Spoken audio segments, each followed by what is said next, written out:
George Martinez stood at the kitchen window of his modest apartment, watching snowflakes drift lazily past the streetlight outside. The calendar on the refrigerator behind him showed December 15th, and red circles marked the days leading up to Christmas. Each circle felt like a countdown to disappointment, a reminder of how tight money had become since the factory closed 3 months ago. His wife Catherine hummed softly in the living room, carefully arranging the few Christmas decorations they had managed to keep from better years. The small artificial tree sat in the corner, adorned with handmade ornaments their children had crafted in elementary school. Now those children were grown and scattered across the country, building their own lives and families. "The tree looks beautiful, honey," George called out, forcing cheerfulness into his voice. Catherine appeared in the doorway, her graying hair catching the warm light from the kitchen lamp. After 32 years of marriage, she could read his moods like a familiar book. "What's troubling you?" she asked, settling into the chair beside him at their small dining table. Her hands, weathered from years of working as a seamstress before arthritis forced her retirement, reached across to cover his calloused fingers. George sighed, pulling out the small stack of bills he'd been hiding in his jacket pocket. "The electric bill came today. And the heating oil company wants payment by Christmas Eve, or they'll shut off service." He spread the papers across the table like evidence of his failure. "I've been to every business in town, Catherine. Nobody's hiring. Not someone my age." Catherine studied the numbers quietly, her practiced eye calculating and recalculating possibilities. At 68, she had lived through lean times before, but never quite like this. The small savings account they'd managed to build over decades of careful living had been depleted during George's months of unemployment. "We still have each other," she said finally, squeezing his hand. "That's worth more than any Christmas present." George felt his throat tighten. Catherine had always been the optimist in their relationship, the one who found silver linings in storm clouds. But he could see the worry lines deepening around her eyes, the way she'd started checking and rechecking their small pantry, mentally calculating how to stretch their remaining groceries. "I wanted to give you something special this Christmas," he whispered. "After everything you've done, everything you've sacrificed. You deserve so much more than I can provide right now." Catherine stood and moved behind his chair, wrapping her arms around his broad shoulders. Even after all these years, her touch could calm the storm inside him. "George Martinez, you listen to me. I married you for richer or poorer, remember? This is just a poor patch. We've weathered them before." But George knew this felt different. The manufacturing job he'd held for 27 years wasn't coming back. The plant had moved overseas, taking with it not just his livelihood but the livelihoods of hundreds of families in their small Ohio town. At 59, he was too old for most employers and too young for full retirement benefits. The next morning, George walked the familiar route through downtown, checking the same businesses he'd visited countless times before. The hardware store owner, Mr. Peterson, greeted him with sympathetic eyes and a slow shake of his head. The diner owner, Maria Santos, offered him a free cup of coffee and wished she had work to give him. "Keep checking back," Maria said as she refilled his cup. "Things might pick up after the holidays. Sometimes people need extra help with inventory and such." George nodded, though they both knew it was wishful thinking. He spent the afternoon at the public library, using their computers to fill out online applications for jobs in neighboring cities. The prospect of a long commute was daunting, but he'd do whatever it took to provide for Catherine. On his walk home, he passed Holbrook's jewelry store, the same place where he'd bought Catherine's engagement ring 33 years ago. The window display showcased elegant pieces that seemed to mock his empty wallet. He paused anyway, remembering how Catherine's eyes had lit up when she'd admired a simple pearl necklace in that very window last spring. "Just dreaming," she'd said when he'd caught her looking. "It's beautiful, but we have more important things to spend money on." More important things. Always more important things. When had they ever had the luxury of buying something simply because it brought joy? Mr. Holbrook emerged from his shop, keys in hand as he prepared to lock up for the evening. He'd known the Martinez family for decades, had sold George the rings for both his daughter's wedding and his son's engagement. "George. Good to see you." How's Catherine doing? She's well, thank you for asking. George gestured toward the window display. That pearl necklace she admired last spring, is it still available? Mr. Holbrook's expression softened with understanding. Small towns didn't keep many secrets, especially about plant closures and job losses. It is. Would you like to see it? George shook his head, embarrassed. I'm just looking. Maybe next year, when things turn around. George, Mr. Holbrook said gently, why don't you come inside for a minute? I've been meaning to talk to you about something. Curious despite himself, George followed the elderly jeweler into the warm shop. Mr. Holbrook moved slowly toward the back room, gesturing for George to follow. I'm not as young as I used to be, Mr. Holbrook began, settling into a chair behind his workbench. My grandson is supposed to take over the business eventually, but he's finishing college and won't be ready for another 2 years. I've been thinking about finding someone to help part-time, someone trustworthy who knows the community. George felt his heart skip. Are you offering me a job? I'm offering you an opportunity, Mr. Holbrook corrected. The pay wouldn't be much, especially at first. You'd need to learn about jewelry, about customer service in this particular business. But you're reliable, honest, and people in this town trust you. That matters more than experience sometimes. The relief that flooded through George was so intense he had to sit down. Mr. Holbrook, I don't know what to say. Say you'll think about it. The hours would be flexible, mostly afternoons and weekends when I need a break. And, George? The old man smiled. Employees get a significant discount on purchases. That night, George shared the news with Catherine over a simple dinner of soup and sandwiches. Her eyes filled with tears of relief and pride. I knew something would work out, she said. I had faith in you.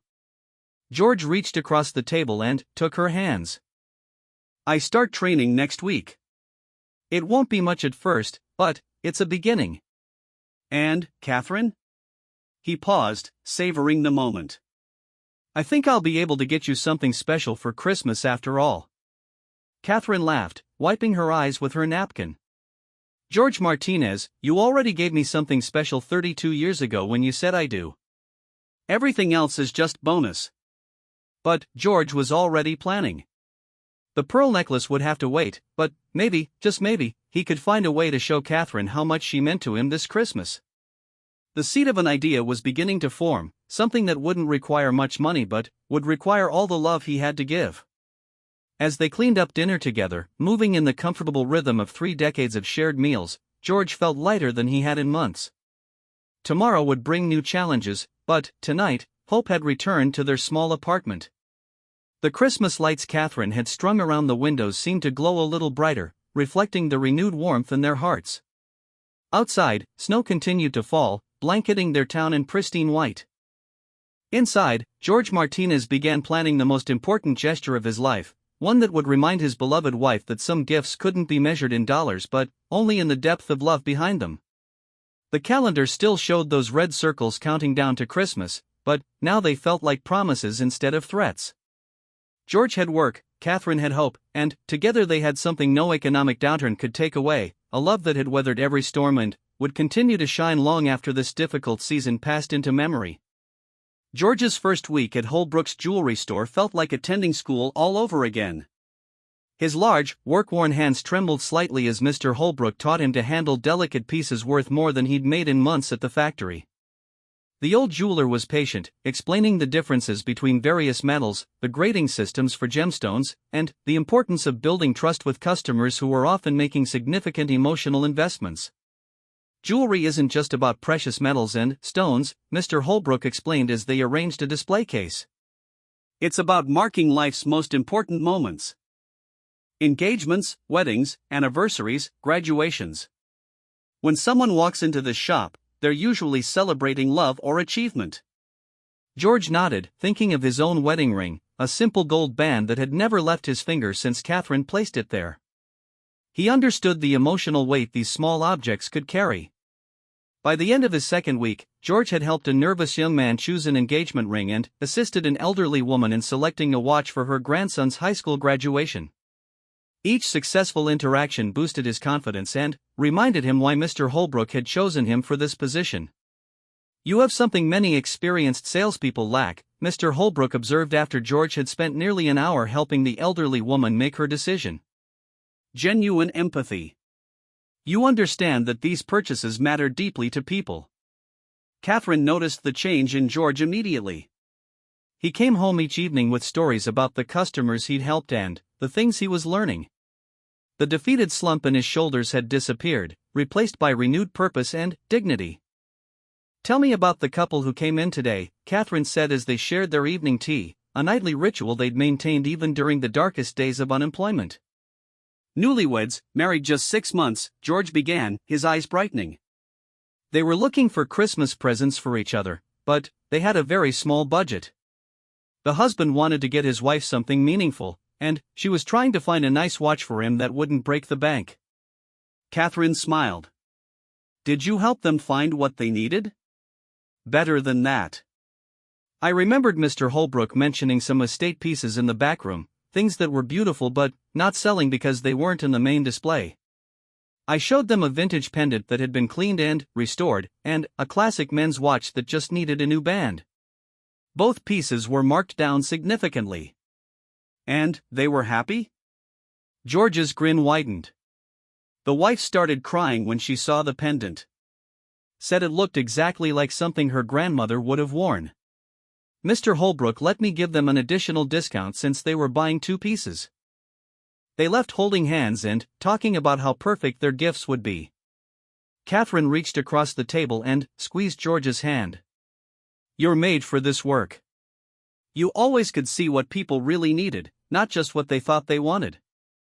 As December progressed, George's knowledge and confidence grew. Mr. Holbrook began trusting him with more complex tasks, including basic repairs and custom orders. George discovered he had steady hands and good eyes for detail, skills that translated well from his years of precision work at the factory. One afternoon, while Mr. Holbrook was at lunch, a familiar face entered the shop. Maria Santos, the diner owner who had offered George coffee during his job search, looked around nervously. "George, I didn't know you were working here now." "Started a few weeks ago," George replied warmly. "What brings you in today, Maria?" Maria glanced around, making sure they were alone. "It's my daughter Rosa's quinceañera next month. I've been saving for 2 years to buy her something special, something she can keep forever." She pulled out a small envelope thick with bills. "I don't know much about jewelry, but I want to get her a necklace or maybe earrings. Something appropriate for a young lady, but not too expensive." George felt the weight of responsibility. He knew Maria had struggled as a single mother, working long hours at the diner to support Rosa's education and dreams. This purchase represented sacrifice and love. "Let me show you some pieces that would be perfect for a quinceañera," George said gently. "We want something elegant but age-appropriate, something Rosa will treasure for years to come." He led Maria to a case containing delicate gold jewelry designed for younger women. There were simple chains with small pendants, modest stud earrings, and classic designs that wouldn't go out of style. "This necklace here," George said, pointing to a thin gold chain with a small heart pendant, "is popular with young ladies Rosa's age. The heart has a small diamond chip, so it's special but not too flashy." Maria examined the piece carefully, checking the price tag. George could see her calculating in her head, the same way Catherine did with their grocery budget. "It's beautiful, but it's more than I hoped to spend," she admitted. George remembered Mr. Holbrook's lessons about customer service and the employee discount he was entitled to. But more than that, he remembered being in Maria's position, wanting to give someone he loved something meaningful but being constrained by finances. "Maria, let me talk to Mr. Holbrook when he returns. You've been so kind to me and Catherine over the years, especially during these past difficult months. I think we might be able to work something out." When Mr. Holbrook returned, George explained the situation. The older man listened thoughtfully, then nodded. "Maria Santos is a good woman who's done right by this community for years," Mr. Holbrook said. And this is exactly the kind of sale I want you handling, George. Use your employee discount, and I'll cover half of that from my own pocket. A quinceañera should have something beautiful to mark the occasion. When George presented the adjusted price to Maria, her eyes filled with tears. Are you sure? This is too generous. Community takes care of community, George replied, echoing words Catherine had said to him many times. Rosa is going to love it. As Maria left with the carefully wrapped necklace, Mr. Holbrook observed George thoughtfully. You understand the real value of what we do here. It's not just about selling jewelry, it's about helping people celebrate what matters most to them. That evening, George shared the story with Catherine, who beamed with pride. You see? You were meant for this. You're not just learning to sell jewelry, you're learning to be part of people's most important moments. As Christmas approached, George found himself thinking more and more about the gesture he wanted to make for Catherine. The employee discount would help, but he wanted to do something that went beyond simply buying her a present. He wanted to create a moment that would capture everything she meant to him and everything they'd overcome together. One quiet afternoon, while polishing display cases, inspiration struck. George thought about the young couples who came into the shop, nervous and excited about engagements and weddings. He thought about the elderly customers choosing anniversary gifts after decades of marriage. And he thought about his own love story with Catherine, how they'd started with nothing but dreams and built a life together through every challenge. The idea that formed made his heart race with nervous excitement. It wouldn't require expensive jewelry or elaborate planning. It would require courage and vulnerability, the same qualities that had gotten him through his job loss and into this new chapter of their lives. George began making quiet preparations, calling in favors from friends and spending his lunch breaks visiting certain locations around town. Mr. Holbrook noticed his employee's mysterious energy but wisely kept his questions to himself. Big plans for Christmas, the old jeweler asked one day as they prepared to close the shop. George smiled, thinking of Catherine at home, probably adding another handmade ornament to their modest tree. The biggest, he replied. I'm going to remind my wife why she married me in the first place. Mr. Holbrook chuckled, locking the cash register. From what I've observed about you and Catherine over the years, I don't think she's forgotten. But it never hurts to make the reminder memorable. As George walked home through the early December darkness, Christmas lights twinkling in windows and snow crunching under his feet, he felt a deep sense of anticipation. The plan taking shape in his mind would require perfect timing and a little help from their community, but if he could pull it off, this Christmas would become a story they'd tell for the rest of their lives. Catherine was waiting for him with hot chocolate and her warm smile, the same smile that had sustained him through months of uncertainty. Soon, very soon, he would have the chance to show her just how much that smile meant to him. December 20th arrived with a bitter cold snap that left intricate frost patterns on the jewelry store windows. George arrived early, as had become his habit, to help Mr. Holbrook prepare for what would likely be their busiest day before Christmas.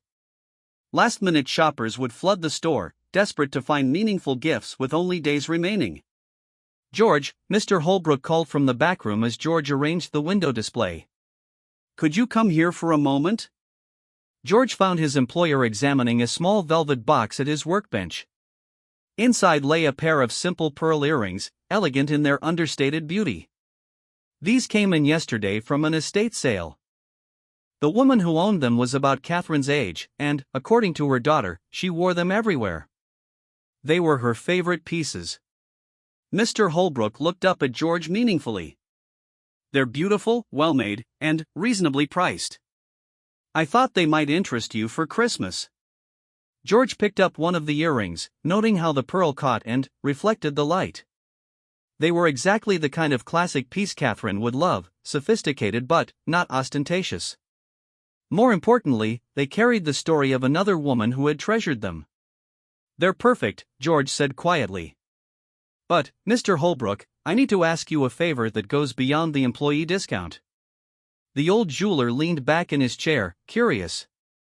What did you have in mind? George took a deep breath and outlined the plan he'd been developing for weeks. As he spoke, Mr. Holbrook's weathered face broke into a wide grin. George Martinez, that's either the most romantic thing I've heard in 40 years of business, or the most terrifying. Are you sure you want to take that kind of risk? I'm sure, George replied without hesitation. Catherine deserves something extraordinary, something that tells her story as much as it tells ours. She's spent our entire marriage putting everyone else first. It's time someone made her the center of attention. Mr. Holbrook stood and shook George's hand firmly. Count me in. What do you need me to do? Over the next 2 days, George worked with quiet determination to coordinate his plan. He called Father Martinez at St. Mary's Catholic Church, where he and Catherine had been married. He visited the high school and spoke with the drama teacher about borrowing some simple equipment. He even stopped by the local radio station to speak with the DJ who hosted the morning show. Each conversation required him to explain his idea and ask for help. In a small town where everyone knew everyone else's business, word began to spread quietly through the community. People who remembered George and Catherine's courtship, their wedding, and the years they'd spent contributing to local charities and community events, began volunteering their assistance. Catherine noticed George's increased energy and mysterious phone calls, but when she asked about them, he simply smiled and changed the subject. "You're up to something," she said on December 22 as they prepared for bed. "You have that same look you had when you were planning to propose." George kissed her forehead, breathing in the familiar scent of her lavender soap. "Just making sure this Christmas is special, that's all." Catherine studied his face in the lamplight. After 32 years of marriage, she could read his expressions like her favorite book. She saw nervousness there, but also excitement and deep love. "George Martinez, whatever you're planning, just remember that I don't need anything fancy. I just need you." "I know," he whispered against her hair. "But sometimes what we need and what we deserve are two different things." December 23 dawned clear and cold. George woke before his alarm, his stomach churning with nervous anticipation.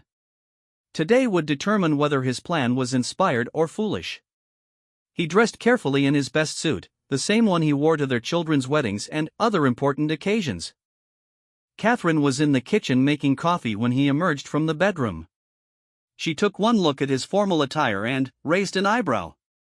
"Are we going somewhere special today?" "We are," George said, accepting the cup of coffee she offered. "I want to take you out for lunch, somewhere nice. It's been too long since we had a proper date." Catherine's face lit up with surprise and pleasure. "A date? George Martinez, you romantic fool. Let me get dressed properly." As Catherine prepared for their outing, George made a series of quick phone calls, confirming that everyone was in position and ready. His hands shook slightly as he dialed the final number. "It's time," he said simply when Mr. Holbrook answered. "We'll be there at exactly 2 o'clock." Catherine emerged from the bedroom wearing her best dress, the navy blue one she'd worn to their son's graduation. She'd taken extra care with her makeup and hair, and George felt his breath catch. Even after all these years, she was the most beautiful woman he'd ever known. "You look stunning," he said, offering her his arm. They walked to Maria's diner, where Maria had prepared a special lunch for them. The familiar restaurant was decorated with Christmas garlands and twinkling lights, and Maria had reserved their favorite corner booth. On the house, Maria insisted when George tried to pay. "After what you did for Rose's quinceanera necklace, this is the least I can do." As they ate, George found it hard to concentrate on conversation. His watch seemed to be moving too slowly, then too quickly. Catherine chatted about their Christmas plans, their children's upcoming visits, and the customers she'd noticed coming and going from the jewelry store. "You've really found your place there," she observed. "Mr. Holbrook was smart to hire you. You understand people in a way that makes them feel comfortable making important decisions." George nodded, barely hearing her words. In 30 minutes, he would either create a moment they'd treasure forever or embarrass himself spectacularly in front of half the town. At 1:45, George suggested they take a walk around the town square to enjoy the Christmas decorations. Catherine agreed, wrapping her arm through his as they strolled past the decorated storefronts. The late afternoon sun cast long shadows across the snow-covered square, and the air was crisp and clean. "George," Catherine said as they approached the center of the square, where a large Christmas tree stood surrounded by benches. There seemed to be an awful lot of people gathering here for a Thursday afternoon. George's heart began to race as he saw familiar faces positioning themselves around the square. Maria from the diner. Mr. Peterson from the hardware store. Father Martinez from their church. Rosa Santos with several of her friends from high school. Even some of Catherine's old customers from her seamstress days were there, cameras in hand. "George," Catherine said slowly, realization dawning in her voice, "what's happening?" George stopped in front of the Christmas tree and turned to face his wife. The crowd had grown larger, forming a loose circle around them but staying far enough back to give them space. Someone had set up a small speaker system, and gentle music began to play, the same song that had been their first dance at their wedding 33 years ago. Catherine's hand flew to her mouth as understanding flooded her features. "George, what are you doing?" George reached into his coat pocket and pulled out a small microphone that crackled to life. His voice, amplified across the square, was shaky but determined. "Ladies and gentlemen, friends and neighbors," he began, his eyes never leaving Catherine's face. 33 years ago, I stood in front of you all and promised to love, honor, and cherish the woman beside me. Today, I want to renew that promise and tell you all why Catherine Martinez is the most remarkable person I've ever known." Catherine stood frozen, tears beginning to stream down her cheeks as she realized the magnitude of what George was doing. Around the square, their friends and neighbors had pulled out phones and cameras, recognizing that they were witnessing something extraordinary. George's voice carried across the snow-covered town square as he spoke into the microphone, his words creating small puffs of vapor in the cold December air. Catherine stood before him, her hands pressed to her mouth, tears streaming down her cheeks as she realized her husband was declaring his love for her in front of their entire community. "When I lost my job 3 months ago," George continued, his voice growing stronger with each word, "I thought I had failed as a husband and provider. I was ashamed that I couldn't give you the Christmas you deserved, that I couldn't buy you the beautiful things that would show everyone how much you mean to me." The crowd around them had grown larger as word spread through the small town. People emerged from shops and restaurants, drawn by the unusual gathering and the sound of George's amplified voice. Catherine's former customers stood with tears in their eyes, remembering the countless dresses she had altered, the wedding gown she had mended with loving care, the way she had always charged less than her work was worth because she understood the value of $1. "But Catherine taught me something during these difficult months," George went on, his eyes locked on his wife's face. "She reminded me that love isn't measured in the things we can buy. It's measured in the way we stand by each other when times are hard. It's measured in the way we choose each other, every single day, even when the world feels like it's falling apart." George reached into his other pocket and pulled out the small velvet box containing the pearl earrings Mr. Holbrook had shown him. He opened it slowly, showing Catherine the simple, elegant pieces that caught the late afternoon sunlight. These earrings belonged to another woman who was loved deeply by her husband for 67 years.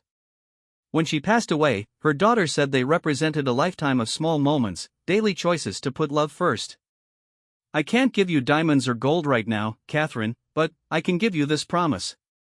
George handed the microphone to Father Martinez, who had quietly moved closer, and then did something that took Catherine's breath away.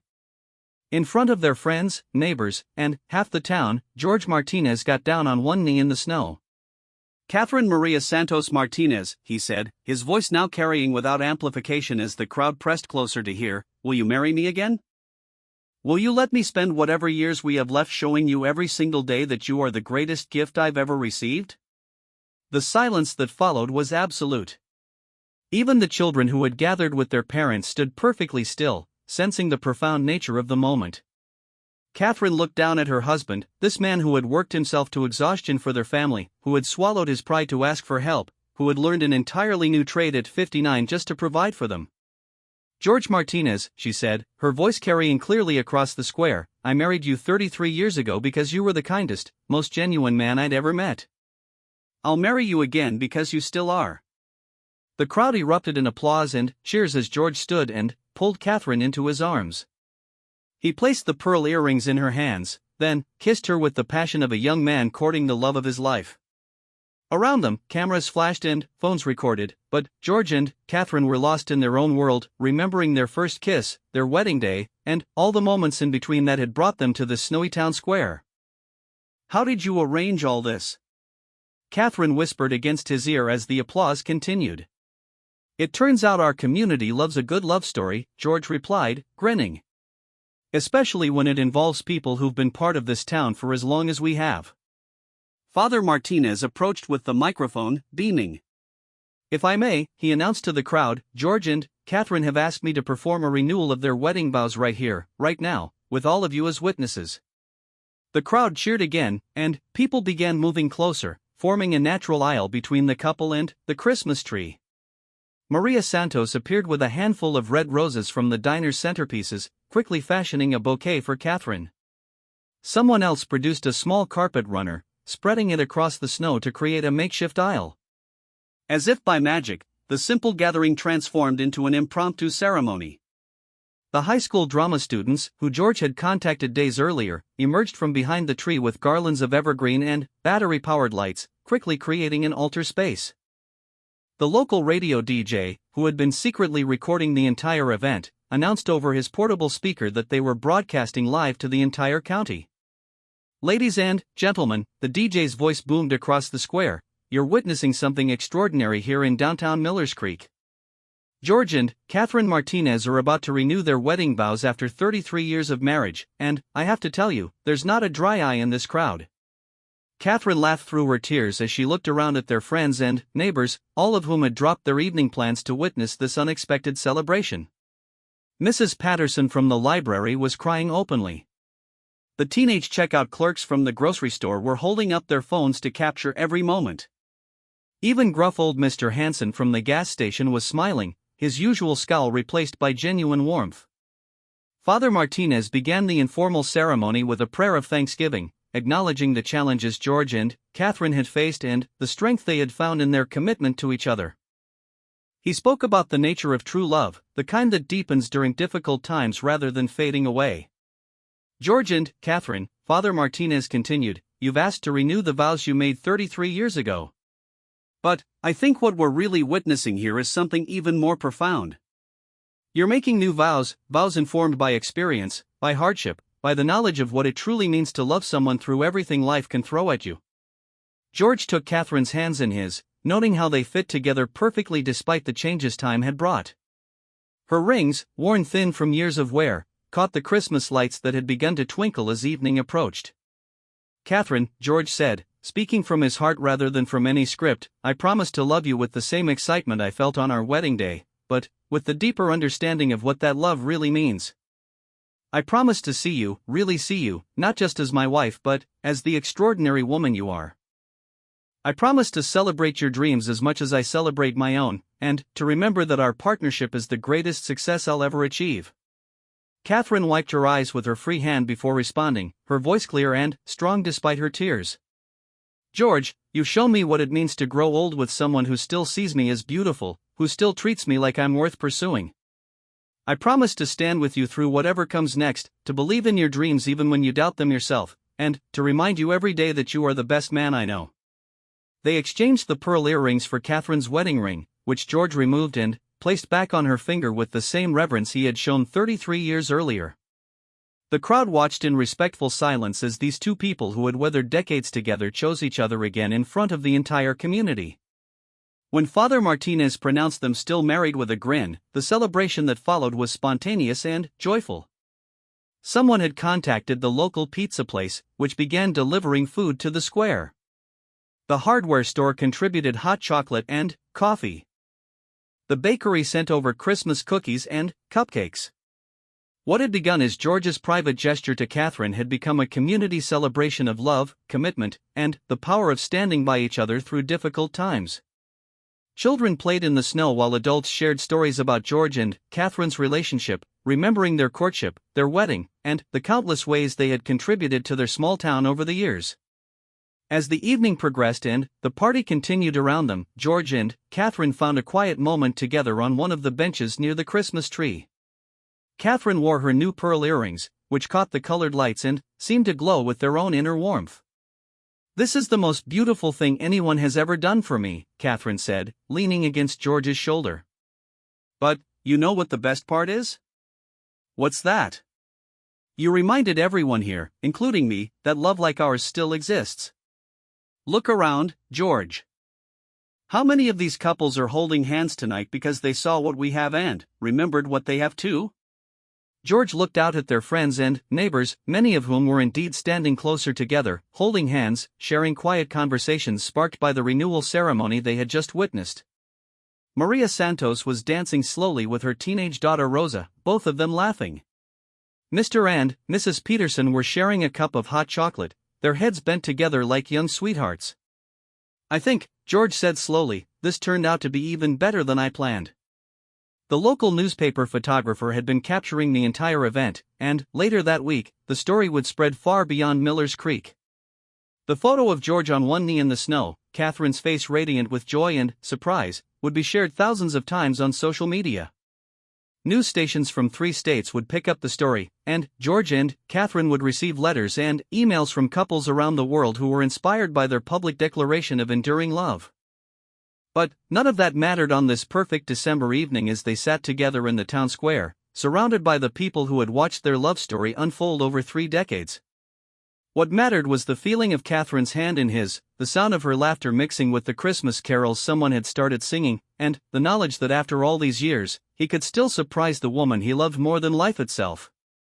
As the evening wound down and people began to head home to their own families and Christmas preparations, George and Catherine remained on the bench, reluctant to break the spell of this perfect moment. "Ready to go home, Mrs. Martinez?" George asked, standing and offering her his arm. "Ready, Mr. Martinez," she replied, standing and taking his arm.